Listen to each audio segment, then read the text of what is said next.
Chers amis de l'université, chers conférenciers, tous ceux qui découvrent un petit peu notre association ce soir, bienvenue. Nous accueillons ce soir Monsieur André Oraison, donc je vais vous présenter tout à l'heure plus précisément tout ce qu'il va nous dire. Je voulais vous annoncer, donc ce soir c'est une petite première pour moi. Je prends un petit peu le micro avec quelques petits balbutiements parce que c'est la première fois que je présenterai un conférencier dans cette association, donc je suis la vice-présidente. Donc c'est une première pour moi, mais pour Monsieur Oraison, c'est la 20e conférence qu'il va animer ce soir, et nous le remercions déjà par avance de son investissement pour notre association.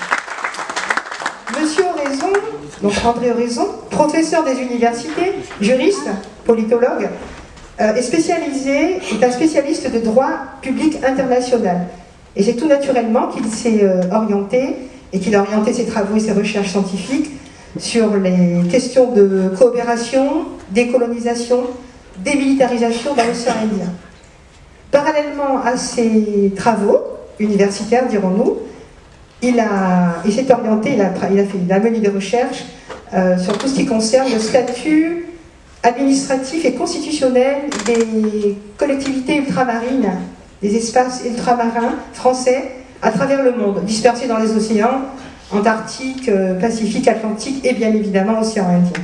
Et c'est dans ce cadre-là, ce soir dans ce contexte, qu'il nous présente une conférence intitulée « Radioscopie critique de la loi de départementalisation du 19 mars 1946 ou le procès d'un texte législatif colonial ».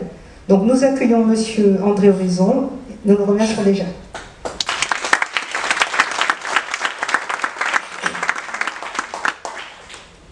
Mesdames et messieurs, bonjour. Est-ce qu'on m'entend bien dans la salle? C'est parfait. Parce que j'aime bien qu'on m'entende bien. Ma conférence a pour titre « Radioscopie critique de la loi de départementalisation du 19 mars 1946 », avec comme sous-titre, vous savez, un peu provoquant, le procès d'un texte législatif colonial. Il faut parfois revoir les textes que l'on prétend connaître et qu'en fait on connaît très mal. Cette conférence sera suivie d'un débat contradictoire, bien entendu, où chacun pourra exposer ses critiques, s'il en a, voyez, demander des précisions. Cette conférence est supportée par un article scientifique de 112 pages qui a demandé 1 an et demi de travail et qu'on pourra toujours me demander par email. Je vous ai remis mon adresse email au cas où ça vous intéresserait. Alors, il faut toujours commencer par une introduction. Au cours de son histoire, qui commence avec sa prise de possession au nom du roi de France en 1642, et sa colonisation effective avec le peuplement de son territoire en 1663, on entend souvent dire que la Réunion aurait connu déjà deux bouleversements. Celui de la liberté, avec l'abolition de l'esclavage le 20 décembre 1848, et celui de l'égalité, avec l'abolition du régime colonial le 19 mars 1946. Cependant, si la première date ne soulève pas d'objection, la seconde interpelle. La thèse que nous allons développer dans cette conférence vise à démontrer que ce n'est pas le statut départemental envisagé uniquement au plan organisationnel et administratif par l'article 1er de la loi 19 mars 1946 qui est le critère de la décolonisation des quatre vieilles, la Guadeloupe, la Guyane, la Martinique et la Réunion, mais le principe de l'identité législative qui sera reconnu à ces départements par la Constitution de la 4e République. Il s'agit pour nous, c'est un principe sans lequel la départementalisation n'aurait pas été une véritable assimilation à la nation française, ni une véritable décolonisation. Il faut savoir d'abord qui a voulu cette départementalisation, décolonisation. Le concept de départementalisation, vous le savez, a été revendiqué dès la Libération par 5 députés progressistes ultramarins, nommément Gaston Monnerville, le député radical socialiste de la Guyane, Léopold Bissol et Aimé Césaire, députés communistes de la Martinique, et Léon de Lepervenche et Raymond Vergès, députés communistes de la Réunion. ces revendications a été faite et devait déboucher sur un vote à l'unanimité, mais de façon édulcorée, si vous voulez, par la première Assemblée nationale constituante, avec la fameuse loi du 19 mars 1946. Cependant, le mot d'ordre d'assimilation qui triomphe au cours de l'année 1946, avec le concept de départementalisation, décolonisation, ne résulte pas d'une, comment dirais-je, d'une illumination qui aurait jailli comme ça à la libération dans l'esprit des députés ultramarins. Pour reprendre dans son rapport rédigé le 26 février 1946, Aimé Césaire, le député communiste de la Martinique et rapporteur de la proposition de loi dans ce domaine, précisait que l'assimilation revendiquée par les ultramarins n'était pas une improvisation, mais, je cite, l'aboutissement normal d'un processus historique. Et sur ce plan-là, je vous le dis, mes chers amis, sans jeu de mots, Aimé Césaire avait combien raison.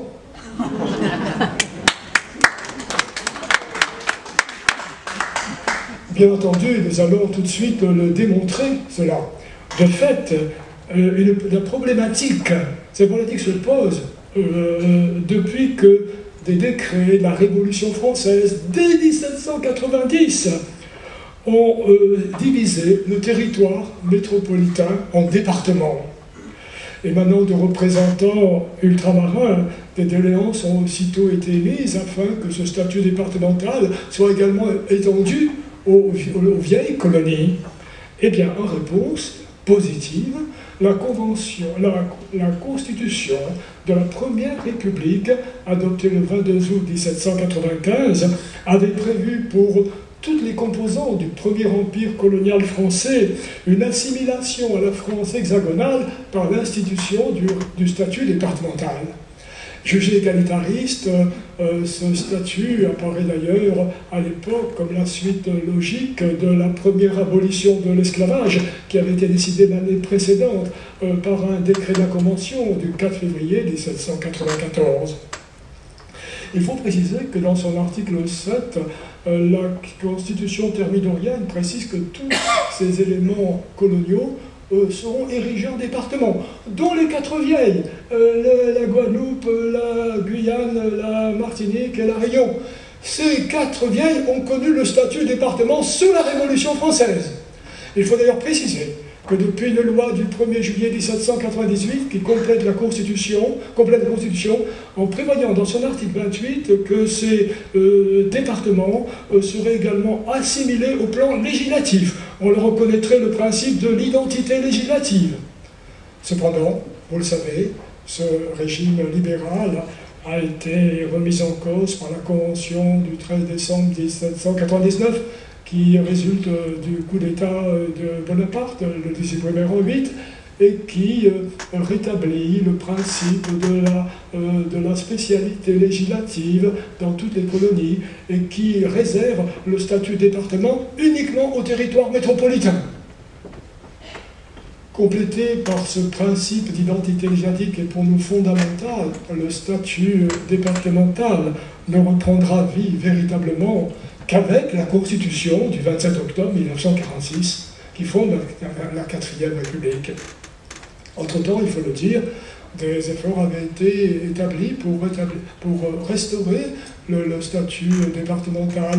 Lors de l'élaboration de la Constitution de la Seconde République, le député de la Martinique, Victor Schœlcher, avait déposé vainement un amendement afin de rétablir le statut département dans les 4 vieilles. Il n'y est pas arrivé. Précisons par ailleurs qu'à la veille de l'abolition définitive de l'esclavage, qui avait été décidée par le gouvernement de la République dans un décret du 27 avril 1848 et qu'il devait pour sa part rendre applicable à la Réunion le 20 décembre 1848, Joseph Sardin Garriga, le commissaire général de la République, avait prophétisé cette restauration du statut départemental dans un discours prononcé le 17 octobre 1848 lorsqu'il déclarait lorsque cette terre de la Réunion, si éminemment française, ne portera plus d'esclaves, elle formera, j'en ai l'assurance, dans la grande unité nationale, un département d'outre-mer gouverné par les lois générales de la métropole. Voyez, il faut le préciser par ailleurs, si vous voulez, cet objectif visant à ériger les 4 vieilles en départements sur le modèle des départements de la France métropolitaine va être repris sous la Troisième République, qui réclame, où les députés ou les représentants ultramarins réclament l'application des lois nationales sur leurs territoires respectifs. Il faut le dire déjà, sous la Troisième République, des lois républicaines vont accorder aux citoyens des 4 vieilles des droits identiques à ceux de la métropole. C'est le cas notamment pour les lois sur la liberté de la presse et la liberté de réunion en 1881, sur la liberté d'association en 1901, sur les lois syndicales qui prennent corps entre 1884 et 1919. Si bien qu'au cours de cette Troisième République, que constate-t-on ? On constate une assimilation implicite à la France européenne des quatre vieilles colonies en vue de les engager dans une évolution progressive qui soit contraire à la discrimination. On veut les soustraire à la discrimination coloniale. Le résultat de cette évolution, d'ailleurs, est tel que en 1945, lorsque les députés ultramarins réclament officiellement le statut départemental, l'architecture des 4 vieilles est beaucoup plus proche de celle des départements de la France hexagonale que de celle de tout autre territoire français ultramarin. C'est dans ce contexte évolutif qu'on peut comprendre les doléances des ultramarins qui surgissent donc sous la Troisième République et qui veulent, si vous voulez, une assimilation juridique à la France continentale par la départementalisation. Cette exigence des élus d'outre-mer, d'ailleurs, prendra une forme décisive en 1945 à l'initiative des forces progressives populaires locales, notamment à La Réunion, avec les forces communistes sous la houlette du syndicaliste Léon de Lepervenche et du docteur Raymond Vergès. Être renforcé pour des raisons d'ordre économique, social, culturel et sanitaire. En 1945, il y avait une misère noire dans la plupart des vieilles colonies. Et la départementalisation apparaît alors comme le remède, la panacée à tous les maux. Cependant, si la décolonisation des 4 vieilles de la Guadeloupe, de la Guyane, de la Martinique et de la Réunion, par la départementalisation a bien été réalisée, elle n'a pas été d'un seul coup, comme on le croit trop souvent, avec la loi du 19 mars 1946. Elle a été en 2 étapes, l'une par la voie législative, l'autre par la voie constitutionnelle. Eh bien, c'est le plan que nous allons suivre pour cette conférence. Tout d'abord, première partie, la décolonisation partielle de la Réunion au plan législatif. En 1945, dans les 4 vieilles, si vous voulez, la départementalisation est l'objectif numéro 1 des élus ultramarins. Et dans ce sens, un procès-verbal peut être établi à La Réunion à la suite des élections brillamment remportées par le CRAS, le Comité républicain d'action démocratique et sociale, créé à l'initiative du docteur Raymond Vergès le 11 mars 1945, sous la bannière d'un binôme impliquant, si vous voulez, une décolonisation atypique de la Réunion avec le statut départemental et une égalité de droit entre ultramarins et métropolitains, tout particulièrement au plan social. Si vous voulez, le CRAS a remporté sur ce programme les 2 sièges de députés qui étaient en jeu aux élections législatives du 21 octobre 1946 et qui est destiné à composer la première Assemblée nationale constituante. Les 2 sièges reviennent à Léon de Lepervenche et au docteur Raymond Vergès. D'ailleurs, dès le 12 février 1946, les 2 députés communistes vont déposer une proposition de loi visant à ériger La Réunion en département français avant de participer les 12 et 14 mars suivants à un vote unanime à l'Assemblée nationale constituante. C'est dans ce contexte qu'a été adoptée le 19 mars 1946 cette loi qui met fin d'après la version officielle, mais qui n'est pas la nôtre, si vous voulez, fin au régime colonial, 283 ans après le peuplement effectif de son territoire en 1663, et 98 ans après l'abolition définitive de l'esclavage en 1848. Néanmoins, on peut s'interroger avec certains de nos collègues, notamment avec mon collègue de l'Université d'Antilles-Guyane, le professeur Emmanuel Josse, sur cette loi du 19 mars 1946. Sur le site, on peut s'interroger sur ce texte législatif qui est souvent invoqué, mais qui est plutôt mal connu. Et sur ce point-là, je pense que lui aussi, il a combien raison. La question que l'on peut se poser est la suivante. Peut-on sérieusement, si vous voulez, assimiler cette loi du 19 mars 1946 à une victoire en matière de décolonisation pour les habitants des Quatre-Vieilles, notamment pour ceux de la Réunion? Pour nous, la réponse est la suivante. Rien de moins sûr. C'est la thèse que nous allons bien sûr démontrer. D'emblée, il faut d'abord insister sur un point non négligeable. Vous savez, la loi de départementalisation n'émane pas d'un projet gouvernemental, mais de 3 propositions de loi émanant de députés progressistes ultramarins. Alors oui, d'ailleurs, il y avait 3 propositions de loi. La première a été déposée le 17 janvier 1946 par Léopold Bissol et Aimé Césaire, les députés communistes de la Martinique, afin d'ériger la Guadeloupe et la Martinique en département. Il faut également, à ce sujet, préciser que les députés socialistes de la Guadeloupe, Madame Eugénie Eutel et Brutel et Paul Valentino, ne se sont pas associés à cette revendication. Nous verrons pourquoi tout à l'heure. Le 12 février 1946, 2 autres propositions de loi sont déposées sur le bureau de l'Assemblée nationale constituante. La première émane de Gaston Monerville, le député de la Guyane, afin d'ériger son immense territoire sud-américain au rang de département français. Et la deuxième, nous l'avons dit, le 12 février 1946, est déposée par les 2 députés communistes de la Réunion afin d'ériger l'ancienne île Bourbon en département français. L'examen de ces 3 propositions de loi par la Commission des territoires d'outre-mer, dont le rapporteur est Aimé Césaire, le député communiste de la Martinique, débute le 26 février 1946. Ces travaux débouchent sur une synthèse des 3 initiatives parlementaires et qui conduit à une proposition de loi unique qui est accompagnée d'un nouveau rapport d'Aimé Césaire et qui est envoyé pour examen à 3 ministères intéressés directement, ceux de l'Intérieur, de l'Outre-mer et des Finances. Mais à la suite des critiques, déjà, aux réserves formulées par ces ministères, la Commission des territoires d'outre-mer se réunit de nouveau le 6 mars 1946.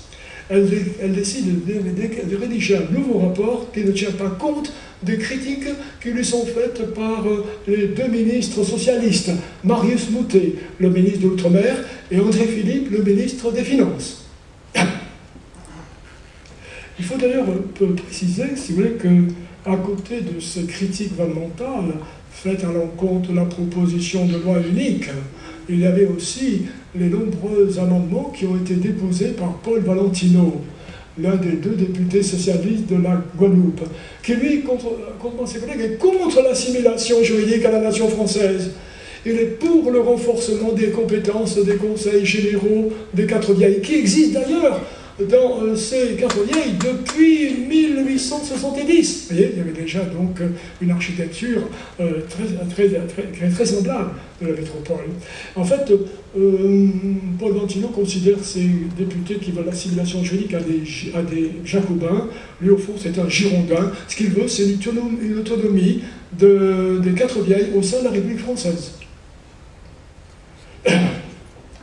Rédigé par Aimé Césaire, le rapport définitif est adopté à l'unanimité par la Commission des territoires d'outre-mer, afin de justifier une proposition de loi unique comprenant 3 articles, dont l'article 3 est le principal. Vous voyez, Dès la promulgation de la présente loi, toutes les lois et tous les décrets applicables dans la métropole seront automatiquement appliqués dans ces nouveaux départements, sauf dispositions contraires insérées dans leur texte.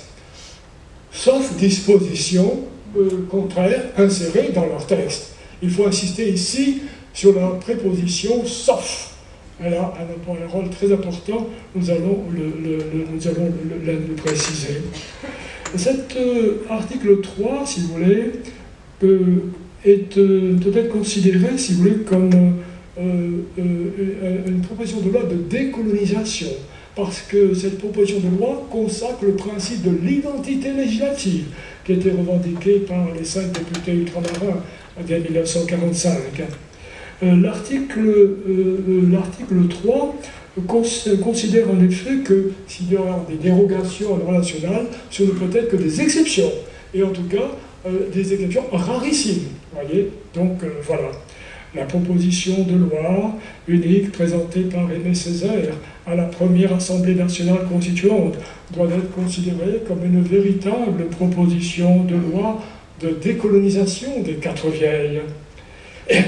Il en est ainsi dans la mesure où cette proposition de loi, d'ailleurs, est en eurythmie avec la volonté exprimée par les parlementaires, les 5 parlementaires ultramarins qui ont été régulièrement élus le 21 octobre 1945 par les populations respectives des Quatre Vieilles. Cependant, par la suite, la situation va évoluer dans un sens qui est contraire aux intérêts des populations des Quatre Vieilles. La proposition d'une loi unique a en effet été contestée par le gouvernement lors des débats à l'Assemblée nationale constituante, réunie en séance plénière les 12 et 14 mars 1946, avant de devenir cette fameuse loi du 19 mars 1946. Cette proposition de loi unique a subi des modifications qui nous empêche de considérer la loi du 19 mars 1946 comme une véritable loi d'assimilation des Quatre Vieilles à la nation française. Mais la question qui se pose ici est la suivante: de quelle assimilation s'agit-il? Par souci de clarification, il faut faire ici le départ entre l'assimilation organisationnelle qui est accordée d'emblée aux Antillais, aux Guyanais et aux Rayanais, avec le statut départemental, envisagé stricto sensu à la date du 19 mars 1946, et leur assimilation juridique, pourtant logique, qui va leur être refusée au plan législatif. Il y a un décalage, voyez. Par conséquent, notre première partie comprend 2 subdivisions. Au fond, un diptyque, premier volet de notre diptyque, le principe de l'assimilation des Quatre Vieilles admis d'emblée au plan organisationnel. Là, il n'y a pas de problème. Et l'on sait dans l'article 1er de la proposition de loi du 8 mars 1846, voyez, les colonies de la Guadeloupe, de la Martinique, de la Réunion et de la Guyane française sont érigées en département français. Cet article 1er, qui donc a introduit la départementation au plan organisationnel, ne fait l'objet d'aucune contestation, ni du gouvernement ou du Parlement. On a dit, quand vous voulez qu'on n'appelle plus les Quatre Vieilles des colonies, pas de problème, on va les appeler départements. Mais n'allons pas plus loin quand même. Hein. Cette attitude consensuelle des autorités de l'État, si vous voulez, n'est pas surprenante. Comme le souligne d'ailleurs avec justesse le grand Aimé Césaire à l'Assemblée nationale constituante lors de la séance du 12 mars 1946, ces colonies, ces 4 vieilles colonies, sont, je cite, des territoires plus ou moins assimilés à la métropole du point de vue administratif et politique. Depuis longtemps, elles sont considérées comme des départements de fait, et c'est comme ça que s'est prononcé notamment Gaston Monnerville lors du débat du 2 mars 1946 à l'Assemblée nationale constituante.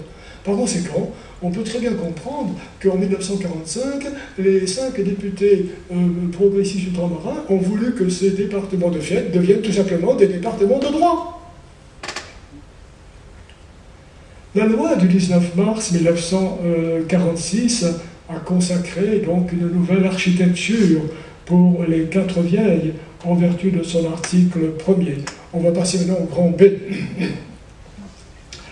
En effet, il reprend pratiquement le contenu de l'article 1er de la avec grand B, hein, voilà.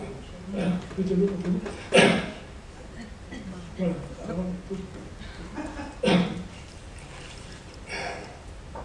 Je disais là, quoi. Oui, je disais que la loi 19 mars 1948, dans son article 1er, reprend pratiquement tel quel l'article 1er de la proposition de loi unique, voyez. Il dit en effet que les colonies, il y a une petite modification très légère, les colonies de la Guadeloupe, de la Martinique, de la Réunion et la Guyane française sont érigées en département français. Il y a de petites différences, mais très de rédaction, c'est tout. Cependant, l'article 1er, qui consacre leur assimilation au plan organisationnel ou administratif, c'est un acte certainement fondateur de la départementalisation, je le dis. Seul cet article 1er demeure en vigueur. Les deux autres articles, sur lesquels nous reviendrons, 2 et 3, sont devenus caducs très rapidement. L'article 2, qui avait un caractère provisoire, est devenu caduc dès le 31 mars 1948. Et l'article 3, qui est le plus important, est devenu caduc dès le 24 décembre 1946, qui est la date d'entrée en vigueur de la Constitution de la 4e République. Et par conséquent, si on a déjà fait une remarque critique, elle est la suivante. Si vous voulez, elle émane notamment de notre collègue, le professeur Olivier Dupéré, qui donne son sentiment. Célébrer l'anniversaire de l'adoption de la loi du 19 mars 1946 implique de commémorer le seul principe qui est posé dans son article 1er. L'érection des 4 vieilles en département au plan organisationnel, c'est tout. Autant dire que l'apport de cette loi est déjà plutôt modeste. Son seul mérite a été effectivement de transformer en département de droit les 4 départements de fait. Vous voyez, en fonction de ce qui s'est passé sous la Troisième République. Voyons maintenant, dans un second volet du diptyque, le principe d'assimilation des 4 vieilles catégoriquement refusé au plan législatif. Et ça, c'est très important. C'est la critique principale que nous formerons. Que penser alors de ces articles 2 et 3 de la loi du 19 mars 1946, une loi que nous pouvons déjà qualifier de pusillanime, compte tenu des propos que nous venons de tenir.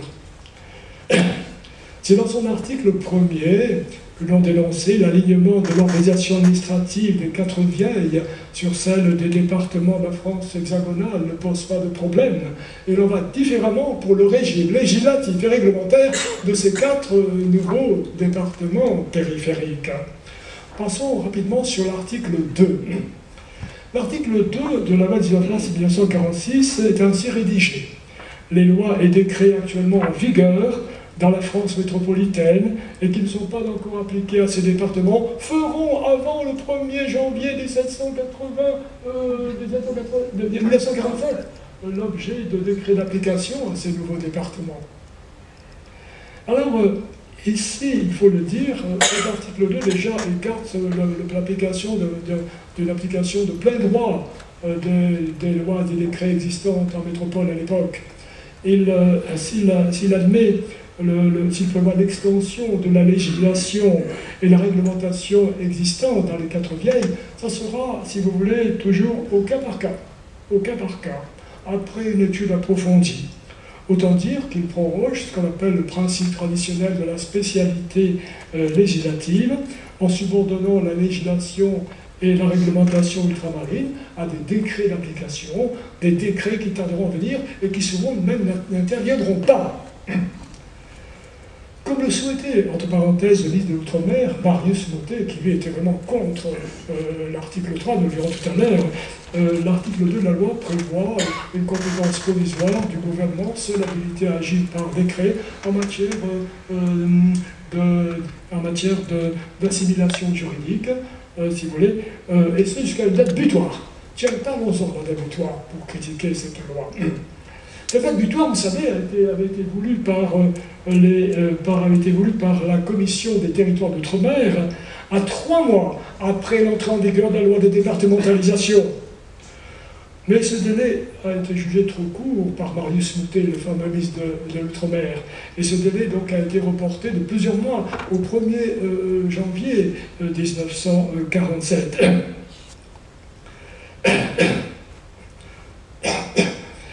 Il faut préciser que cet article 2, d'ailleurs, cet article 2 n'a pas été respecté au point de vue terme, au point de vue terminaison, car le délai du 1er janvier 1947 a été bafoué à 3 reprises. À la demande du gouvernement, le Parlement a voté des lois qui retardent la date limite d'application de l'article 2 au 1er juillet 1947, puis au 31 décembre 1947, et enfin au 31 mars 1948.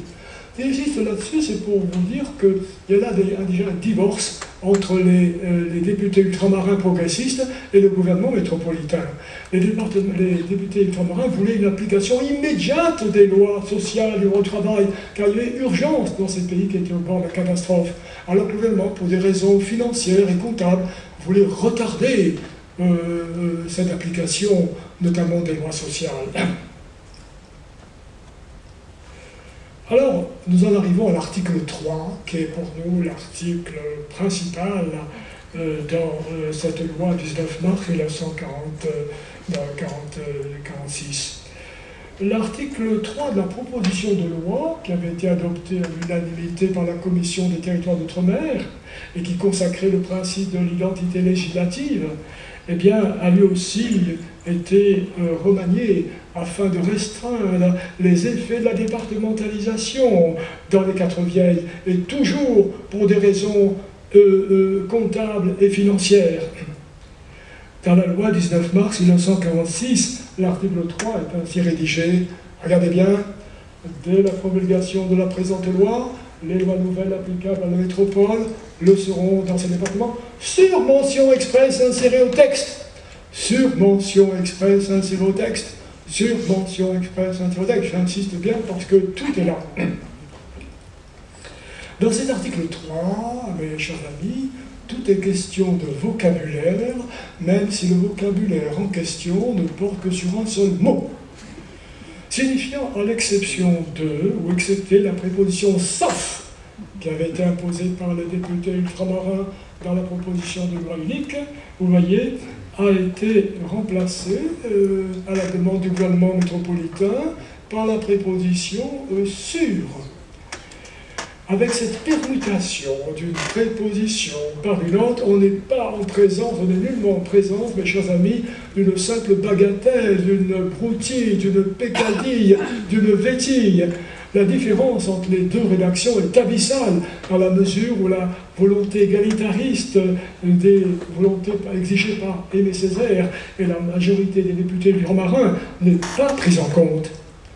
Ainsi conçu, que veut dire l'article 3 de la loi 19 mars 1946 ? Il signifie que les lois nouvelles, adoptées pour prendre effet en métropole, n'ont pas vocation à être appliquées immédiatement, aussitôt, de plein droit, dans les départements ultramarins. Les lois nationales ne pourront être appliquées qu'au cas par cas, après une étude approfondie, et toujours sur mention expresse insérée au texte, attention. Par conséquent, si vous voulez, dès lors, comment ne pas... si vous voulez, avec cette rédaction-là, si vous voulez, l'article 3, ce qui est flagrant, c'est qu'à la date du 19 mars 1946, le droit commun demeure en fait l'exception au plan législatif, et le droit dérogatoire, le principe. Dès lors, comment ne pas relever avec un autre de nos collègues, le professeur François Miclot, dans sa thèse doctorale, que cette disposition qui avait été suggérée par le ministre de l'Intérieur et qui avait été approuvée par le ministre de l'Outre-mer, eh bien, est déconcertante dès lors qu'elle maintient en vigueur le principe de la spécialité législative, contrairement aux souhaits des auteurs de la proposition de loi. Certes, l'article 3 de la loi 19 mars 1946, si vous voulez, confirme l'article 1er qui confère le titre de département à la Guadeloupe, à la Guyane, à la Martinique, à la Réunion. Et c'est par sa rédaction qui apparaît dans un sens très restrictif et in fine, cet article n'en fait en aucune façon des départements à part entière, mais plutôt des départements entièrement à part, ou pour reprendre la formule plus juste du rapporteur Aimé Césaire, des départements d'exception. Avec cette formule de l'article 3 de la loi 19 mars 1948, nous avons en fait deux catégories de départements. Les départements métropolitains sont des départements nobles. Ils sont soumis au principe de l'identité législative. À un rang inférieur, nous avons les départements ultramarins qui sont soumis au principe traditionnel de la spécialité législative. Voyez, il y a donc déjà un décalage, voyez, qui est très important. Et par conséquent, si vous voulez, dès lors qu'elle ne consacre pas le principe de l'identité pour la législation future, la réforme qui est mise en œuvre dans les 4 vieilles par la loi du 19 mars 1946 demeure pour nous une réforme inachevée, hémiplégique, pour ne pas dire purement platonique, à la date pourtant jugée charnière et symbolique du 19 mars 1946. Adopté néanmoins à une étrange unanimité, la métamorphose juridique de l'article 3 de la proposition de loi fait suite à une intervention du représentant du ministre des Finances qui n'hésitait pas à déclarer dès le 8 mars 1948 que cet article 3 de la proposition de loi unique était dangereux et qu'il fallait le supprimer. Pour le ministère des Finances, qui est attaché, vous savez, au principe traditionnel de l'équilibre budgétaire, les mesures prévues par l'article 3 de la proposition de loi étaient de nature à entraîner un surcroît de dépenses pour le budget d'État. Vous vous rendez compte? L'objection avancée est qu'une telle réforme pourrait être un gouffre financier pour la France de l'après-guerre, alors engagée dans une voie jugée prioritaire, celle de la reconstruction du pays. Cependant, à la commission des territoires d'outre-mer, le député rapporteur Aimé Césaire avait aussitôt répliqué au représentant du ministre des Finances en déclarant le 8 mars 1948 que l'argument comptable et financier invoqué par le ministère, c'est l'argument colonialiste STIP. Voilà le genre de débat qui a eu lieu en 1946 entre le gouvernement métropolitain et les élus ultramarins des 4 vieilles. Tout ne s'est pas passé comme on pourrait l'imaginer. Alors, si les 4 départements ultramarins sont effectivement assimilés aux départements de la France métropolitaine au plan organisationnel, comme nous l'avons dit dans le premier volet de notre diptyque, si vous voulez, à la date du 19 mars 1946, force est d'admettre qu'ils conservent encore à cette date, au plan législatif, un statut de type colonial qui, par définition, est arbitraire et discriminatoire. Dans sa thèse doctorale, d'ailleurs, notre collègue François Méclot se demande même si les parlementaires ultramarins n'ont pas été trompés, je cite, n'ont pas été dupés, dès lors qu'ils acceptent un texte pratiquement inverse de celui qu'ils proposait pour l'article 3. Notre collègue donne à ce sujet une explication plausible, je le cite. Le ministre de la France d'Outre-mer fit valoir que ce régime législatif serait transitoire en attendant une étude plus approfondie du régime le plus adapté.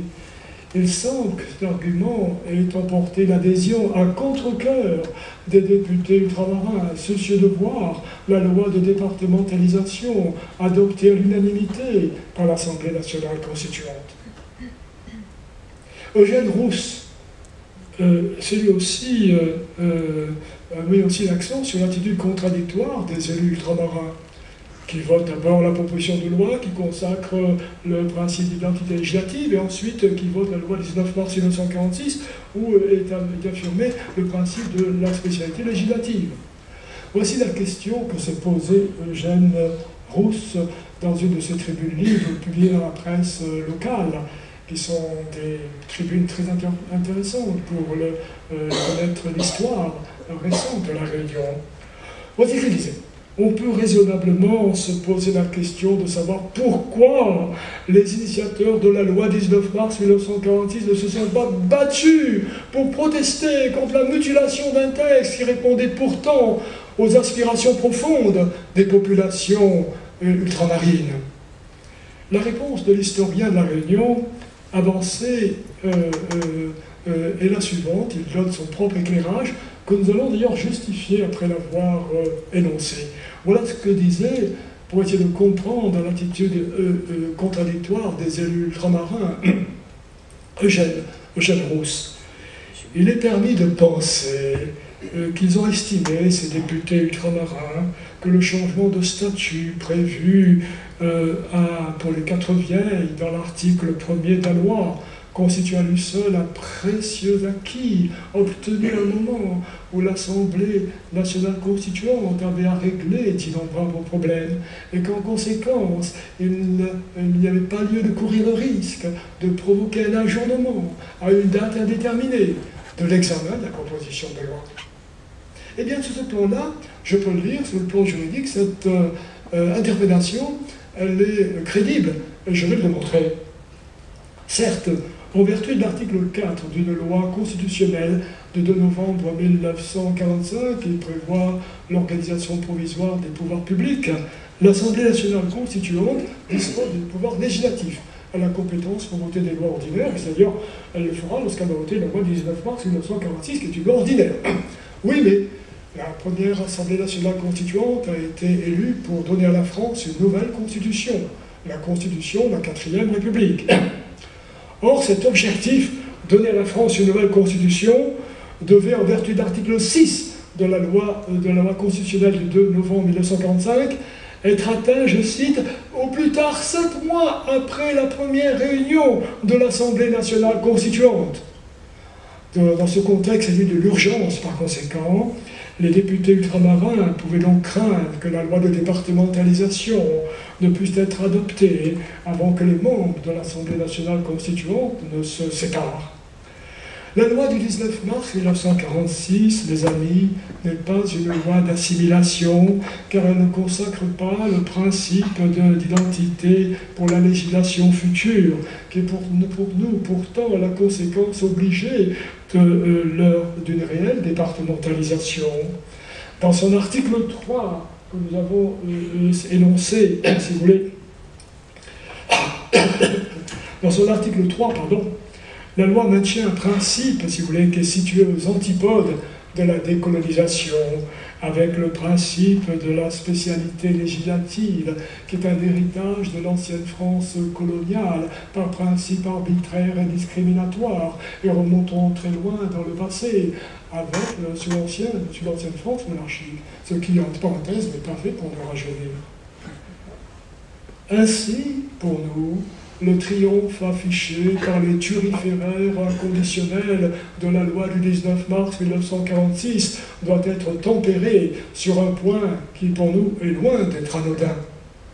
Et si j'avais à faire un résumé de cette première partie de la conférence, qui est la plus importante, je dirais que, en résumé, la loi 19 mars 1946 est une loi amphibologique, équivoque, si vous voulez, ambiguë, dès lors qui, d'un côté, dans son article 1er, confère le titre de département aux 4 vieilles sur le plan organisationnel, et qui, de l'autre, dans l'article 3, maintient un régime de type colonial, dans la mesure où les lois futures ne sont pas applicables de plein droit.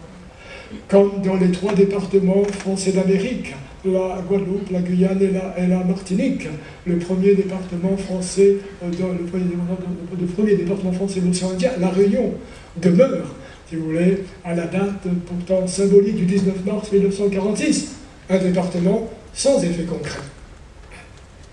Voyons maintenant dans une deuxième partie, qui sera plus courte, vous voulez, la deuxième étape, c'est celle d'une authentique décolonisation par la voie constitutionnelle. Il faut bien comprendre cette partie, qui sera plus courte, je répète, il faut indiquer quelques principes préalables. D'abord, par le référendum du 5 mai 1946, le peuple français rejette la proposition de loi constitutionnelle qui avait été adoptée par la première Assemblée nationale constituante le 19 avril 1946. Une proposition, je le souligne, qui, entre parenthèses, un mois jour pour jour, après le vote de la loi du 19 mars 1946, établit dans son article 6 le principe de l'identité législative dans les 4 vieilles. à la demande de la commission de la Constitution, dans laquelle siège un des deux députés ultramarins rayonnés, en la personne du syndicaliste Léon de Lepervenche. Le référendum négatif étant ainsi constaté, dès le 2 juin 1946, une nouvelle Assemblée nationale constituante est élue, et elle a toujours pour but d'élaborer une nouvelle constitution pour la France, qui sera adoptée le 27 octobre 1946.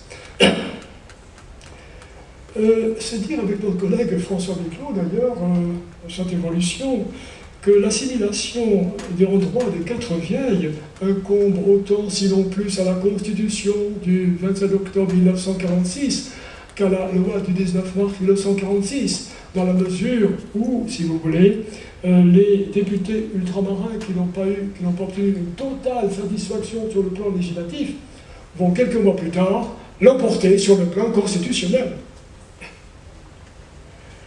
Défendue par les députés des quatre vieilles, la tendance assimilationniste, si vous voulez, est en effet imposée dans la mesure où l'article 3 de la loi du 19 mars 1946 a été de facto abrogé par l'article 73 de la Constitution de la 4e République, ratifiée au passage par le peuple français le 13 octobre 1946. C'est bien avec cet article 73 de la Constitution de la 4e République qu'est enfin introduit le principe d'identité législative dans les départements de la Guadeloupe, de la Guyane, de la Martinique et de la Réunion, et en les qualifiant pour la première fois de départements d'outre-mer. Les DOM, par opposition au territoire d'outre-mer, les TOM, qui sont des collectivités ultramarines soumises à des statuts particuliers, régis par l'article 74 et soumis au principe traditionnel de la spécialité législative, des lois nationales n'étant applicables que sur mention expresse. Je vous l'ai dit tout à l'heure, j'avais cité, vous le savez, Sabin Garriga, qui avait prophétisé cette évolution des quatre vieilles vers le statut de département. Et c'est lui qui avait le premier indiqué que ces départements s'appelleraient départements d'outre-mer. Je rappelle la formule de Joseph Sabin Garriga. Lorsque statutaire, si éminent français ne portera plus d'esclaves, il formera, j'en suis sûr, en la grande vie nationale, un département d'outre-mer, gouverné par les lois nationales de la métropole. Donc, alors, il faut le préciser, si vous voulez, afin de satisfaire les doléances assimilationnistes formulées par les députés ultramarins, le principe général d'identité est en effet exposé dans l'article 13 de la Constitution du 27 octobre 1946 en des termes qui sont à la fois concis, explicites, impératifs. Les voici. Alors on peut passer maintenant au grand C.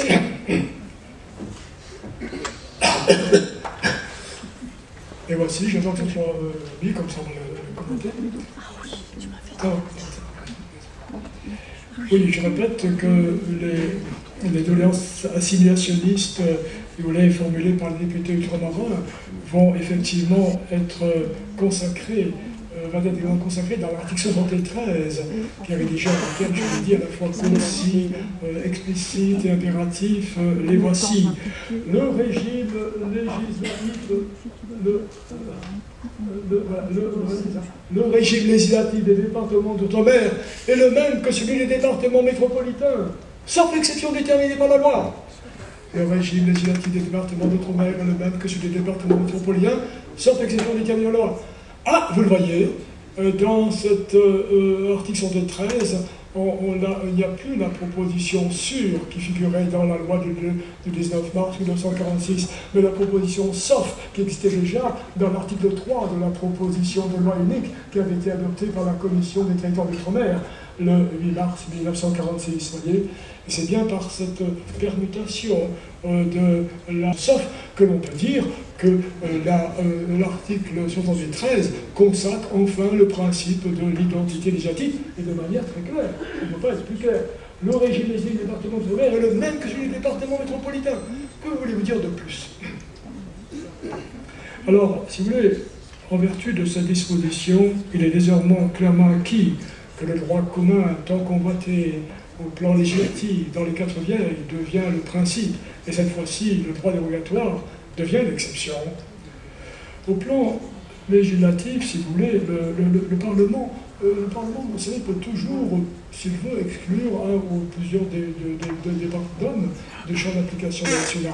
Il en a le droit, et dans ce cas-là, il doit l'indiquer, il doit le justifier, parce que toute exception à ce principe d'identité législative doit rester rarissime. Voyez. Alors, c'est bien avec la Constitution, nous approchons de la fin, qu'a été réalisée, avec la Constitution de la République, a été réalisée, si vous voulez, en droit, la décolonisation des quatre vieilles. Cependant, si le principe de l'identité législative qui s'applique dans les départements métropolitains ne pourra l'être en fait que dans les départements périphériques qu'à la date du 24 décembre 1946, conformément à l'article 98 de la Constitution de la 4e République, qui fait coïncider son entrée en vigueur avec le jour de la première réunion du Conseil de la République. Le Conseil de la République, c'est un peu l'équivalent du Sénat aujourd'hui, vous voyez. Il siégeait au Palais du Luxembourg.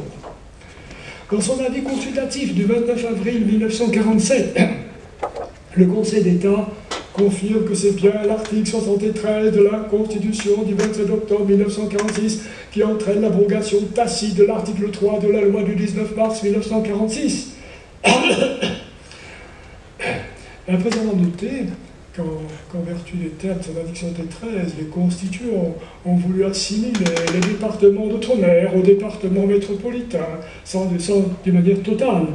La juridiction du Palais Royal, si vous voulez, précise que contrairement aux prescriptions de l'article 3 de la loi du 19 mars 1946, qui cesse de recevoir application dès la date d'entrée en vigueur de la Constitution de la 4e République, les dispositions législatives adoptées par le Parlement depuis cette date sont applicables de plein droit désormais dans les départements d'outre-mer. C'est bien là le principe de l'identité législative qui est donc confirmé par le Conseil d'État. Le Conseil d'État d'ailleurs a tenu à apporter une précision confirmative qui est la suivante. Les lois votées entre la promulgation de la loi du 19 mars 1946 et l'entrée en vigueur de la Constitution de la 4e République donc, ne sont applicables au département, précisé que si une mention expresse a été insérée dans chaque loi. En fait, c'est dire que dans la période qui est comprise entre le 21 mars 1946, date d'entrée en vigueur de la loi du 19 mars 1946, et le 24 décembre 1946, date d'entrée en vigueur de l'application de la Constitution de la 4e République. Les lois nouvelles applicables à la métropole le seront dans ces départements sur mention expresse insérée au texte, pour reprendre les termes mêmes de l'article 3 de la loi du 19 mars 1946. Entre le 21 mars 1946 et le 24 décembre 1946, on continue à appliquer le principe de spécialité législative en vertu de l'article 3 de la loi du 19 mars 1946. Voyez-vous ? Et par conséquent, si vous voulez, c'est dire, au fond, avec le Conseil d'État, de manière implicite, que la loi de départementalisation du 19 mars 1946 est en fait une loi coloniale, puisqu'on applique le principe de la spécialité législative. Alors, il faut ici... alors, oui, pardon, si j'en suis là. Alors, si vous voulez, donc, voilà ce que l'on peut dire à ce sujet. Alors ainsi, pendant encore 9 mois, donc c'est le maintien en vigueur du principe de la spécialité législative, qui remonte à l'ancienne France monarchique et qui est discriminatoire, qui s'applique dans les 4 vieilles. Dès lors, c'est bien pour nous, au jour historique du 24 décembre 1946, qu'est assurée une véritable départementalisation, décolonisation des 4 vieilles, avec l'introduction effective du principe d'identité législative. Quant à la décolonisation réelle des 4 vieilles, mes chers amis, elle n'interviendra que beaucoup plus tard, sous la 5e République, sous l'action des forces populaires des quatre vieilles, et notamment à La Réunion, sous l'action du Parti communiste réunionnais. Il faut reconnaître son mérite. En effet, c'est dans la suite de l'autre combat que notamment les députés communistes de La Réunion, à l'époque Paul Vergès et Léo Haro, se sont battus pour qu'on exclue le principe de la parité sociale globale que les députés communistes réunionnais considéraient comme un principe raciste et qu'on le remplace par le principe de l'égalité sociale individuelle, qui veut que les prestations soient les mêmes pour chaque individu en métropole et outre-mer. Ce système de l'égalité sociale individuelle sera atteint à la date symbolique du 1er janvier 1996. On peut dire que la décolonisation réelle des Quatre Vieilles intervient ce jour-là, près de 50 ans après le vote de la loi du 19 mars 1946. Voyez-vous, tout ne s'octroie pas comme ça du jour au lendemain. Il faut jouer avec le facteur temps. Il reste que des inégalités subsistent entre ultramarins et métropolitains, et d'après les économistes, les financiers, les comptables, il faudra encore une bonne génération d'histoire, ce qui nous renvoie à la décennie 2060, pour qu'on se rapproche de cette égalité réelle entre ultramarins des Quatre Vieilles et les métropolitains. Alors, que dire alors maintenant en guise de conclusion, ou j'aimerais dire aussi en guise de péroraison, pour reprendre notre jeu de mots. Au même titre que le jour radieux du 20 décembre 1848, qui succède à la longue et sinistre nuit de l'esclavage, la date fondatrice de la départementalisation de la Réunion au plan juridique ne devrait pas être oubliée, car c'est la seconde date importante dans sa courte histoire qui remonte, nous l'avons dit, en 1642, lorsque la France prend possession officiellement de cette île-là. C'est le deuxième bouleversement après l'abolition de l'esclavage. Alors, il faut d'ailleurs préciser, si vous voulez, que faut-il préciser d'ailleurs ici que dans les pays, dans les pays coloniaux, qui ont été asservis parfois pendant des siècles par des nations européennes, le jour anniversaire de leur décolonisation, par leur accession à la pleine indépendance, est officiellement reconnu et érigé au rang de fête nationale ou de jour férié chômé. Par mimétisme, certains élus locaux, non seulement en Guadeloupe, en Guyane et en Martinique, mais aussi à La Réunion, ont proposé de reconnaître la date du 19 mars 1946 et de déclarer ce jour férié chômé pour les Domiens, au même titre que celle du 20 décembre 1848, qui est déjà décédée, un jour férié chômé pour les Réunionnais depuis le 20 décembre 1983. On peut citer en ce sens une proposition de loi qui a été déposée sur le bureau du Palais du Luxembourg par Paul Vergès, le sénateur, le 16 janvier 2016, peu avant d'ailleurs sa mort. Mais cependant, pour nous, selon notre thèse, nous pensons que ce serait plutôt, si on devait célébrer la départementalisation, la décolonisation de La Réunion, ce serait plutôt le jour du 24 décembre, parce que c'est le jour où est appliqué enfin le principe de l'identité législative dans les Quatre Vieilles. Ce principe d'ailleurs n'a pas été démenti, il est confirmé par l'article 73 de la Constitution de la Ve République. Il est même renforcé par une révision constitutionnelle qui a eu lieu le 28 mars 2003. L'article 73 aujourd'hui indique que dans les départements et les régions d'outre-mer, les lois et les règlements sont applicables de plein droit.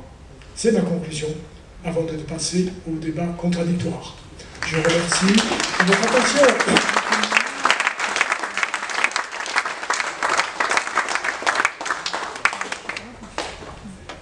Il y a certainement des questions sur l'assimilation, l'intégration, l'autonomie, l'indépendance, la décolonisation, vous voyez, qui sont des thèmes qui ont été vraiment, qui ont occupé nos grands-parents, les grands-parents réunionnais en 1945. Ils ont été obligés de discuter. Je vous laisse la parole. Professeur, c'était vraiment extraordinaire. Et puis ce soir, nous avons appris quand même de très nombreuses dates, parce que finalement, notre décolonisation, elle s'est achevée en 1996, et le 24 décembre 1946, cette date-là, effectivement, mériterait que, si vous le souhaitez. En tout cas, vous avez bien mené votre procès ce soir, et ô combien nous avons eu raison d'être là. Alors, nous allons passer le micro. Il y a 2 micros pour le public, donc je viens vers vous pour répondre aux questions que vous souhaitez poser à monsieur.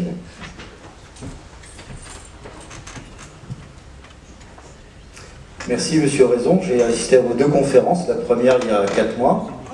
Et là, je trouve que vous l'avez bien enrichi. C'est beaucoup plus, je dirais, ancré socialement aussi. Et moi, je voudrais juste dire un truc, en fait. On fête le 14 juillet, tous les ans. C'est la fête de la République, de la Révolution.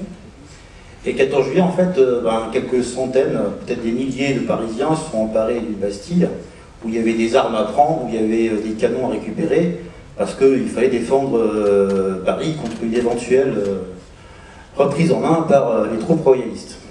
Or, la Révolution française, la date, la vraie date qui change en fait la société, c'est pas le 14 juillet, c'est la nuit du 4 août, où les privilèges sont enfin abolis. Et pourtant, on fête le 14 juillet. Qui a aboli les privilèges le 4 août? C'était les gens qui avaient été convoqués aux États généraux, c'est-à-dire des nobles, des curés, ultramontains pour la plupart d'entre eux d'ailleurs, et quelques députés provenant de la bourgeoisie principalement. Donc c'est vrai que quand on voit que l'abolition des privilèges a été abolie par l'assistance plutôt, je dirais, de notables, on préfère trouver un événement plus populaire, comme le 14 juillet, où là, le peuple est en mouvement, où le peuple s'empare d'une Bastille qui serait un château fort, seigneurial, féodal. Et on en fait des grandes manifestations du 11 novembre 1936. Il y a dans toutes les manifestations progressistes, à La Réunion comme ailleurs, le calicot, Réunion, département français. Et cette banderole, en fait, elle est portée par le peuple de La Réunion, par le peuple, effectivement, qui s'inscrit dans ce mouvement progressiste porté par le père Branche et Vergès. Et la mission, effectivement, de ces députés s'arrêtera 9 ans plus tard, quand enfin on pourra inscrire dans le marbre de la Constitution cette proposition de loi, qui bien sûr a été débutée, puisque la France de l'époque, vous le dites, elle a d'autres soucis que de s'occuper de l'ultra-périphérie. Il faut reconstruire. On a une vision qui est très très européocentrée et surtout franco-centrée à l'époque. Et donc on a effectivement ces gagné du temps. Sauf qu'après, grâce effectivement à des juristes qui, contrairement au Conseil constitutionnel qu'on a actuellement, tiennent compte de l'avis de la majorité de la population, ont remis effectivement en ces termes ce qu'on avait souhaité, nous, le 19 mars 1946. Et donc moi je suis très fier de fêter le 19 mars 1946, parce que c'est un mouvement qui a été porté par la population de La Réunion et les autres DOM, et c'est une très belle date. Eh bien, je vous remercie pour votre intervention. Je suis tout à fait d'accord avec ce que vous dites. Je répondrai. Oui, pour les dates que l'on doit célébrer, il y a toujours une part d'arbitraire. C'est vrai, vous parlez le 4 août qui est préféré au 14 juillet, c'est vrai. Mais même, je répète, par exemple, Paul Vergès a souhaité que c'est la loi du 19 mars 1946 qui soit choisie, parce que c'est la première fois que l'on introduit dans une loi le titre de Quatre-Vieilles devenant département en emploi. Mais je répète, dans la mesure où c'est une loi coloniale, j'estime qu'il ne faut pas retenir cette date. Vous savez, j'ai beaucoup écrit sur Paul Vergès et sur ses travaux, que j'approuve dans la plupart, quand il se prononce pour la fusion de la région et du département, lorsqu'il se prononce pour la suppression de l'amendement Vira-Poulet, lorsqu'il se prononce pour la création d'un congrès d'élus départementaux et régionaux capables de faire des propositions de changement institutionnel à La Réunion. Tout ça, je l'ai déjà dit dans mes travaux scientifiques. On peut toujours ne pas être tous d'accord avec un homme politique, hein, on peut ne pas être d'accord. Je comprends sa démarche, mais qui d'ailleurs est partagée par d'autres députés ultramarins aux Antilles. Hein, mais vous savez, le travail que j'ai fait là, je l'ai fait en tant que professeur de droit international. Je me suis obligé aussi de devenir historien, il a fallu se remettre dans les textes de 1946. Parce que la départementation pour moi, c'est une décolonisation. La condition que cette départementation sont accompagnés du principe de l'identité législative, à condition que les lois qui sont applicables en métropole soient immédiatement applicables dans les départements d'outre-mer. Voyez-vous, c'est l'article 113 qui prévoit cela. Malheureusement, pas l'article 3 de la loi 19 mars 1946. Autre question? Oui, je vous remercie pour cet exposé qui est très clair et très documenté. En fait, j'en ai deux des questions, donc du coup... la première, c'est comment on réagit, réagit la presse locale, témoin à ces débats que vous avez évoqués sur les 9 mois entre la proposition de mars, la première proposition. Est-ce qu'il y a eu un écho dans la presse ultramarine ou est-ce qu'un département ultramarin s'est détaché des autres de ce point de vue-là? Ça, c'est la première question. La deuxième, qui explique pourquoi peut-être ce sont les députés plutôt communistes ou à gauche qui ont porté ces lois, c'est y avait-il des oppositions à la départementalisation dans ces territoires et pour quelles raisons? Des oppositions à l'assimilation juridique et pourquoi? Je réponds à la première question, résumez-la moi, la première question. Est-ce qu'il y a eu des échos dans les... Alors, je veux dire une chose, moi-même, je suis à La Réunion, vous savez, depuis 1967, vous n'étiez pas né, pour la plupart d'entre vous, bien sûr, 82 ans. Et donc, moi-même, quand je suis arrivé à La Réunion, je disais comme tout le monde, la loi du 19 mars 1946, c'est la loi de décolonisation. Je n'ai pas lu le texte. Donc tout le monde disait que c'est la loi de décolonisation. Moi je disais pareil. Mais le jour où j'ai étudié, parce que je me suis intéressé sur la décolonisation de toutes les parties du monde dans l'océan Indien, j'ai écrit des articles sur la décolonisation des Comores, de Mayotte, sur la colonisation de Maurice, le problème des Chagos, sur le problème des éparses qui ont tiré Madagascar. Je me suis intéressé aussi, en fin de carrière, à mon âge. Je devrais partir à la retraite maintenant, mais je n'ai pas eu le temps. J'ai parlé de la décolonisation de La Réunion. Et c'est en étudiant ça que j'ai dit, j'ai rencontré, mais on ne peut pas dire que la loi du 19 mars 1946 est une loi de décolonisation. C'est même pas une loi de départementalisation complète. On ne prévoit que dans cette loi, que dans l'article 1er qui est actuellement en vigueur, est le seul, que les colonies de la Guadeloupe, de la Guyane, de la Martinique et le département de la Guadeloupe, de la Martinique, de la Réunion et la Guyane française de son territoire département français. C'est le seul article qui demeure en vigueur en 2023. C'est par conséquent que, vous voyez, quand on s'attache j'étais obligé de le replonger dans les interventions d'Aimé Césaire, de Léopold Bisson, de Gaston Monnerville, de Génie Ébouetel, Paul Valentino, Paul Vergès, Léon Pervenche, les différentes positions des gouvernements, comme le ministre des Finances André Philippe, le ministre de l'Outre-mer Marius Moutet, pour en tirer cette conclusion, cette conférence, que je pourrais vous remettre si vous le demandez par email. Je vous ai remis un document avec ma email. Vous pouvez me demander même l'article scientifique. Quand je fais une conférence, c'est toujours à la suite d'un article scientifique. Il m'a demandé 1 an et demi de travail, là, et qui va faire 112 pages, et qui sera accompagné de notes que l'on peut se référer pour bien s'assurer que ce n'est pas du tout du baratin. Mais je m'en sers. Voilà. Alors, la deuxième question, y avait-il en 1946 une solution alternative à la départementalisation? Voilà ce que la question que vous avez posée. C'est pas ça? Je me trompe? Oui. Y avait-il des oppositions locales? Oui. Attendez. Oui, il y avait l'opposition, mais je vais citer. Je pense notamment Je vais citer le cas de Paul Valentino, député de la Guadeloupe, qui lui était contre l'assimilation, contre la départementalisation. Il voulait un régime d'autonomie. Pourtant, il disait lui-même, au cours des débats, mais ce que nous voulons, c'est pas qu'il soit un département des droits, c'est qu'elle soit une collectivité autonome au sein de la République française, avec un renforcement des pouvoirs du conseil général, qui existait déjà, une conférence au pouvoir législatif. Alors, sur le plan local, vous savez qu'il n'y avait pas beaucoup à La Réunion de moyens de communication, il n'y avait pas de la télévision, il n'y avait pas la radio. Le journal témoignage a été créé le 5 juin 1964 par Raymond Logès, mais il n'avait pas une audience très grande, voyez-vous. Donc, ce que l'on disait sur la départementalisation, c'était propagé par les responsables politiques de l'époque, les responsables communistes, qui avaient intérêt à dire qu'évidemment, on a remporté une grande victoire avec la départementalisation. C'est vrai que Raymond Vergès et Léon de Blancmange ont été à l'origine de la départementalisation, mais c'est vrai aussi que c'est avec la constitution de la 4e République qu'elle s'est réalisée, qu'elle s'est concrétisée. C'est comme donner le coup d'envoi, au fond, vous voyez, je dirais pas mal. Oui, merci monsieur le professeur pour votre conférence. Moi j'avais 2 questions aussi, je suis désolé, j'imite l'intervenant précédent.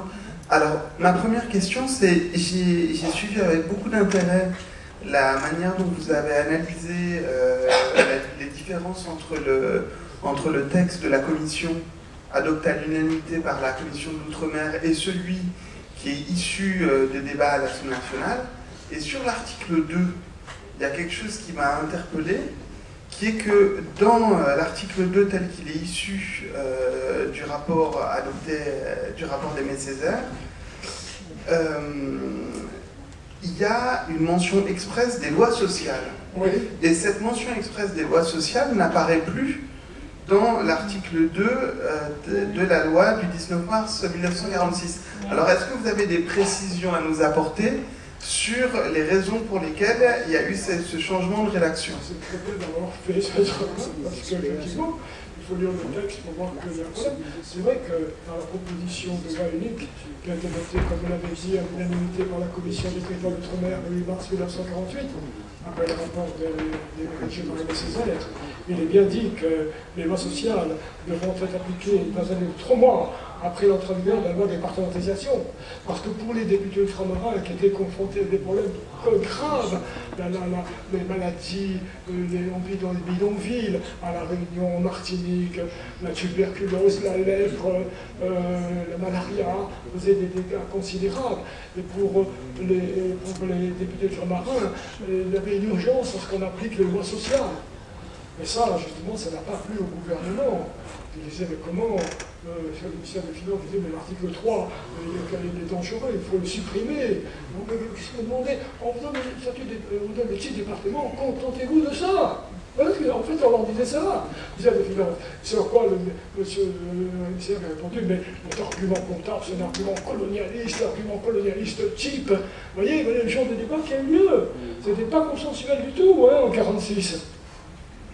Oui, alors ma deuxième question était, en substance, vous insistez sur cette différence entre principe d'identité législative et principe de spécialité législative, qui par exemple, à Mayotte, le principe de spécialité législative a perduré beaucoup plus longtemps. La départementalisation de Mayotte est d'ailleurs plus récente. Moi, ma question est finalement, et vous avez évoqué rapidement dans une de vos réponses aux intervenants, la loi constitutionnelle de 2003, est-ce que finalement, aujourd'hui, on n'est pas un peu dans un front renversé? Je m'explique. En 1946, l'objectif des députés progressistes est d'obtenir une identité législative, c'est-à-dire que les lois s'appliquant en métropole, en France métropolitaine, s'appliquent telles quelles sur les immédiatives. Quand je vous ai parlé, quand je vous ai dit qu'au la conférence que le principe d'identité législative était le critère de la départementalisation, de la décolonisation des quatre vieilles, c'est parce que les députés ultramarins de 1945 voulaient cette identité législative, conformément aux vœux des populations locales qui les avaient élues. Mais vous savez qu'en vertu du droit international, aujourd'hui, depuis la résolution de l'Assemblée générale qui a été adoptée en 1970, toute entité coloniale qui veut, par exemple, ne pas accéder à l'indépendance, mais rester dans l'ancien empire colonial, l'État français, par exemple, peut le faire en adoptant même le principe de la spécialité législative. tous les territoires français d'outre-mer sont aujourd'hui décolonisés, que ce soit la Nouvelle-Calédonie, que ce soit la Polynésie française, les îles Saint-Barthélemy, Saint-Martin, que j'ai déjà visité, le Saint-Pierre-et-Miquelon, le Wallis-et-Futuna, etc. Parce que c'est des populations locales qui ont voulu rester à la vie française, mais avec un régime d'autonomie, avec le principe de la spécialité législative.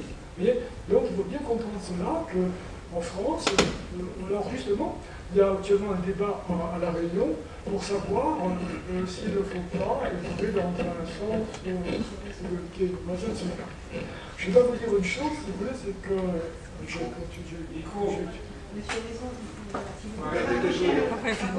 Ah bon, excusez-moi. Vous pouvez le dire, hein, ça va pas. Oui, j'ai étudié bien sûr les différents statuts des collectivités ultramarines. Et qu'est-ce que je ne dis pas pourquoi je veux dire quoi là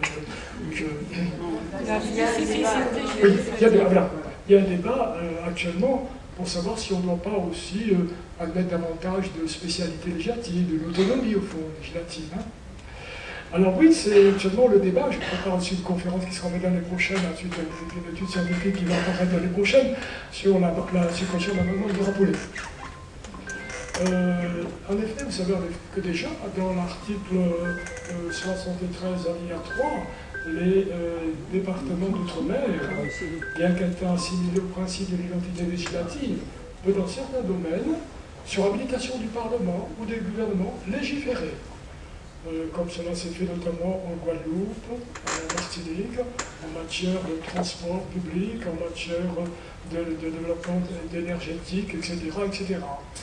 D'ailleurs, à la suite d'une réunion des dirigeants des 5 départements d'outre-mer, dont celui de Mayotte, et auquel participait Mme Huguette Bello, il semblerait que ces présidents souhaitent toujours, bien sûr, être soumis à l'article 73 qui prévoit l'identité législative, c'est une sécurité, mais demande en même temps à ce que l'article 3 qui prévoit donc une habilitation du Parlement au gouvernement dans certaines matières soit étendue à un plus grand nombre de matières, voyez-vous, pour résoudre les problèmes de fait, étant entendu que ces nouvelles lois qui seraient votées localement sur le plan par le Conseil général, le Conseil régional par exemple, ne pourrait pas bien sûr interférer avec les obligations régaliennes de l'État en matière financière, en matière de sécurité, en matière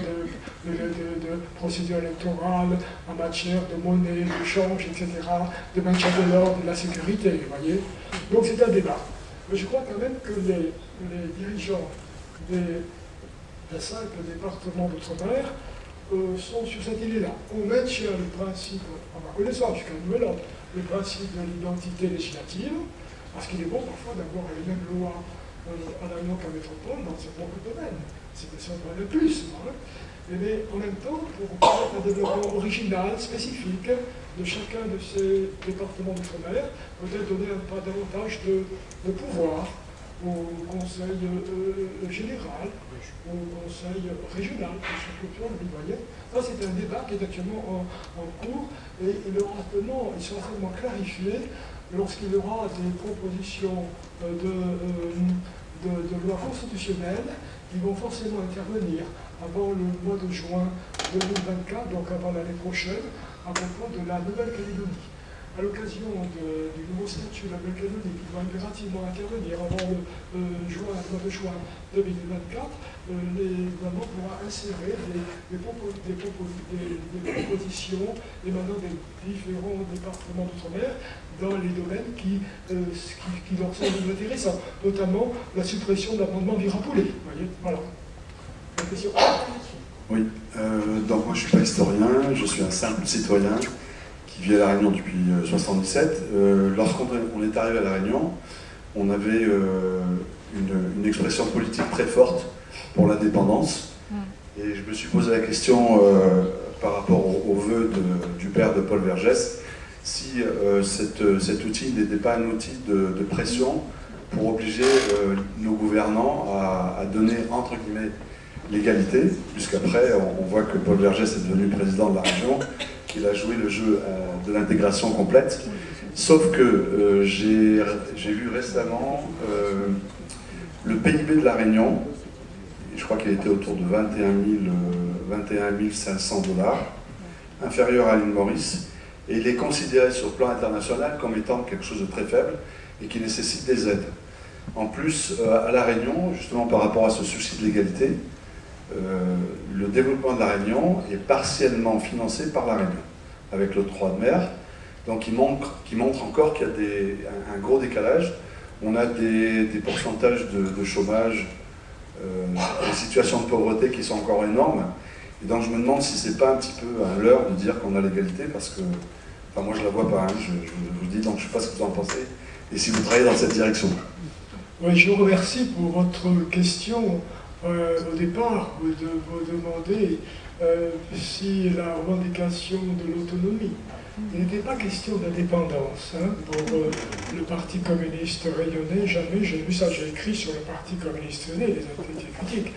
Bien sûr, on pouvait considérer que l'autonomie pouvait éventuellement déboucher sur les France, mais il n'a jamais réclamé officiellement. D'ailleurs, je considère que l'attitude de Paul Vergès, si j'avais une thèse sur les Vergès à faire, je dirais que c'est un peu, je suis blanc bonnet et bonnet blanc, c'est-à-dire que le père et le fils, en fait, voulaient la même chose. Si le père s'est battu pour l'autonomie, c'est parce qu'on n'appliquait pas les lois de 1996. Ça ne veut pas dire pour autant, parce qu'il y a une déconnexion réelle, qu'il y a effectivement le même statut pour chaque individu. Ça ne veut pas dire ça. La déconnexion réelle, pour nous, ça veut dire que désormais, à partir du 1er janvier 1946, tout individu, qu'il soit en métropole ou à La Réunion, devra toucher la même prestation sociale, ce qui n'était pas le cas avant, mais toucher des sommes inférieures, avec le principe de la parité sociale globale. Cependant, je dois vous le dire, pour aller dans votre sens, si l'on veut assurer cette égalité vraiment réelle entre ultramarins et métropolitains, je l'évoquais dans la conclusion, il faudra prévoir bien sûr de nouvelles mesures. Par exemple, il n'est pas normal, si vous voulez, que les prestations sociales individuelles soient les mêmes outre-mer et en métropole. Pourquoi? Parce que outre-mer, la vie est beaucoup plus chère. Les prestations sociales outre-mer devraient être bien plus élevées. Après tout, les fonctionnaires métropolitains ont une prime de richesse de 35 à 40% selon les départements ultramarins. Et par ailleurs, oui, donc voilà. Et par ailleurs, il faudra revoir le principe de la continuité territoriale, qui est très bien appliqué en Corse, mais qui ne l'est pas pour des raisons budgétaires et comptables dans les 80. C'est loin, donc, si on veut vraiment. Donc il y a des efforts à faire. Si on veut considérer les ultramarins comme des Français à part entière et non pas comme des Français entièrement à part, eh bien il faudra bien qu'on fasse un effort sur le plan budgétaire, sur le plan financier. Sur raison, merci. Alors, j'aurais peut-être 2 ou 3 questions. La première, c'est en termes de mots utilisés lorsque vous dites qu'on est parti sur une décolonisation. Est-ce que ça ne serait pas plutôt, si on compare aux autres anciennes colonies françaises qui ont toutes eu l'indépendance, une colonisation achevée à La Réunion plutôt qu'une départementalisation ou une décolonisation? Première question.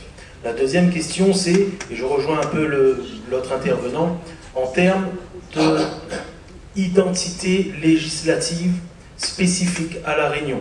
Nous avons au minimum 2 spécificités importantes qui ont été citées, l'octroi de mer et la surrémunération. Est-ce que le fait de maintenir ces 2 spécificités-là ne nous ancre pas, quelque part, toujours dans ce statut colonial, puisque nous avons une différence de traitement législatif? C'est la deuxième question. Et enfin la troisième, qui est peut-être une ouverture. Est-ce que vous pensez que sur le débat qui est actuellement, La Réunion doit oui ou non partir vers une forme d'autonomie ou pas? Merci. Alors, la première question, résumez-moi la première question déjà. Colonisation achevée. Non. Alors justement, je suis professeur de droit international. Et donc j'ai étudié les problèmes de décolonisation indienne. Il y aura d'ailleurs l'année prochaine également une nouvelle conférence sur la décolonisation de La Réunion à l'aune du droit international public. Parce qu'aujourd'hui, nous avons fait une conférence sur la décolonisation des Quatre Vieilles à l'aune du droit constitutionnel français. Et le problème se pose en effet, vous le suggérez, c'est que les indépendantistes qui peuvent exister en Guadeloupe, en Guyane, à Martinique ou à La Réunion, même s'ils sont peu nombreux ici, je les ai rencontrés, estiment que La Réunion n'est pas décolonisée parce qu'elle n'a pas obtenu l'indépendance, etc.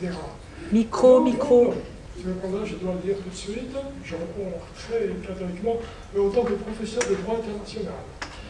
Pour le droit international, un pays colonial a trois options, quatre options. La première option, qui est la plus souvent mise en œuvre, c'est d'opter pour l'indépendance. La plupart des colonies, des grandes puissances coloniales européennes, ont choisi l'indépendance. Mais pour le droit international, ce ne peut pas être la seule solution. Parce que l'indépendance ou d'autres solutions doit se faire à la suite d'un scrutin d'autodétermination.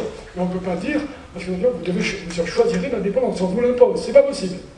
Et donc, en droit national, il y a donc la voie de l'indépendance, il y a la voie également de l'association de l'ancienne colonie avec l'ancienne puissance coloniale.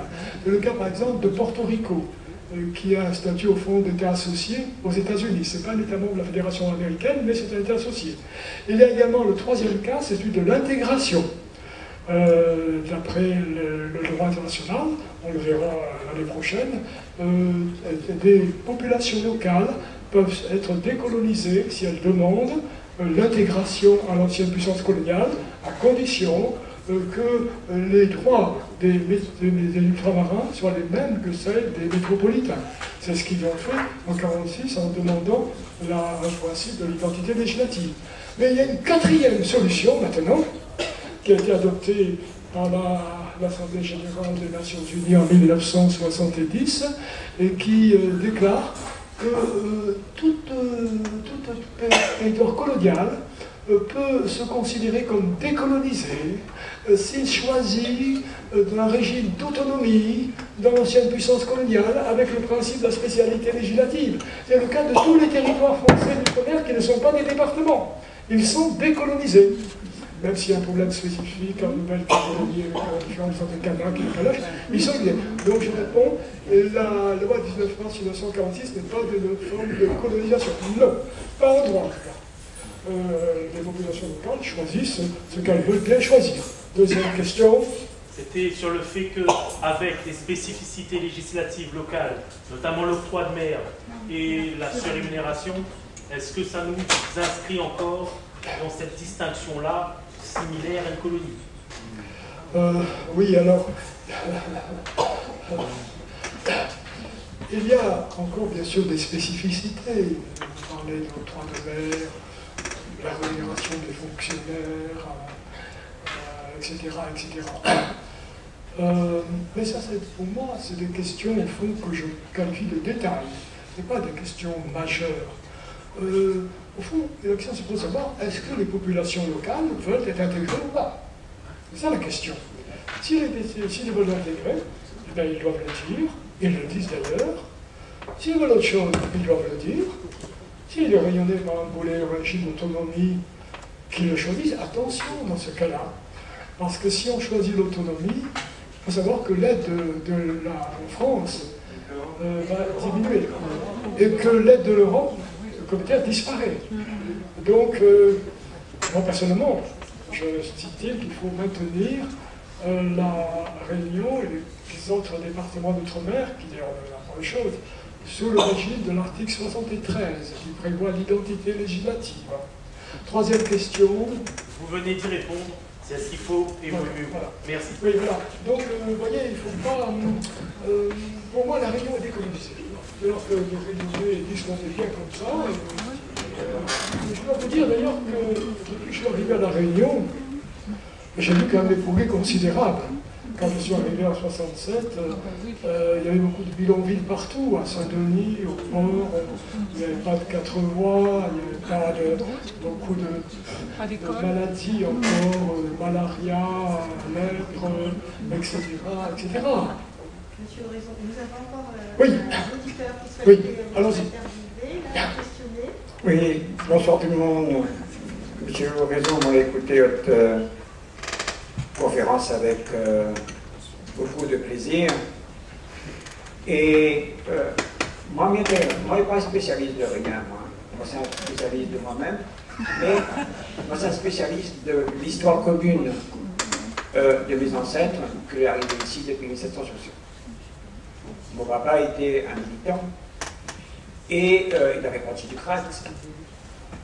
Il ne m'est pas sorti. Moi, m'a fait une petite remarque, disons, plus politique que technique. Il connaît un peu tout ça, il faut, il m'a tombé dedans quand on était petit. Et il y a une vision fondamentale qu'il faut voir. Pour beaucoup, elle n'est pas connue, pour mon papa par exemple. Moi, comme il est né en 1953, mon papa, que l'instituteur, lui est en train de faire une grève pour gagner la même rémunération de son collègue qui vient de l'Hexagone. Il n'a pas changé. Quand vous parlez de faits, oui, la France est là depuis 1600, mais elle a perdu cette possession. Elle la retrouve au traité de Rome en 1815, quand Napoléon perd, et que la Réunion est la seule terre faisant partie des Mascareignes qui est restituée à la France. Elle était anglaise. Oui, dans le traité de 1804. Le traité de 1804. Quand elle vient. Côté de Rome. Rome. 1815. Oui, 14-15. Ah ben écoutez, soit... Mais bon, on va faire là une polémique, on va vérifier nos sources. Voilà. Et notre dichotomie, disons de naissance, est dans notre volonté d'être nous-mêmes. Moi, je vois, c'est une vision politique qui a été défendue. Oui, tout ça est beau. 27 octobre, 24 décembre 1846, mais il a fallu des combats politiques, syndicaux, sociaux. Nous avons gonflé, nous, les Réunionnais. Vous parlez du Parti communiste. Oui, on a milité au Parti communiste. Comme je disais, mon père était au CRAT, moi-même j'étais un militant du Parti communiste. Parfois je me suis défilé parce que ça ne me convenait pas. Il n'y avait pas de position réunionnaise avant tout, assez affirmée, dite, mais pas assez affirmée au niveau de la volonté politique à porter. Moi, ça va essayer de ne pas être plus long, puisque ce débat de notre devenir de demain doit être porté aussi par une réalisation du peuple réunionnais, dans toute sa grandeur et dans sa dignité. Même le RSA n'est pas le même actuellement dans l'Hexagone et à La Réunion. Un jour, je dis ça à quelqu'un, il me dit oui, mais c'est 20 € de différence. Oui, mais c'est 20 €, c'est 20 jours à un pas d'1 €. Nous nous accommodons de plus en plus par un état de fait parce que nous avons peur. La Réunion soit hyper intégrée à la nation française et qui a demandé à ce qu'il n'y ait pas de loi locale votée par le Conseil général ou le Conseil régional sur l'invitation du Parlement ou du gouvernement. C'est lui qui a voulu cela. Et aux grandes dames d'ailleurs du gouvernement français d'époque, à l'époque la ministre de l'Outre-mer, c'est indigné. Oui, qui c'est déjà Gérard. Voilà. D'ailleurs, je pense que c'est une aberration. M. Jean Poulet a fait beaucoup de bonnes choses par son côté, mais sur ce plan-là, je ne suis pas d'accord avec lui. L'amendement Jean Poulet doit cesser d'être, et il le sera, je l'espère, lors de la prochaine révision constitutionnelle qui aura lieu en juin 2024. Question ? Je crois que nous pouvons remercier encore et encore notre professeur Raison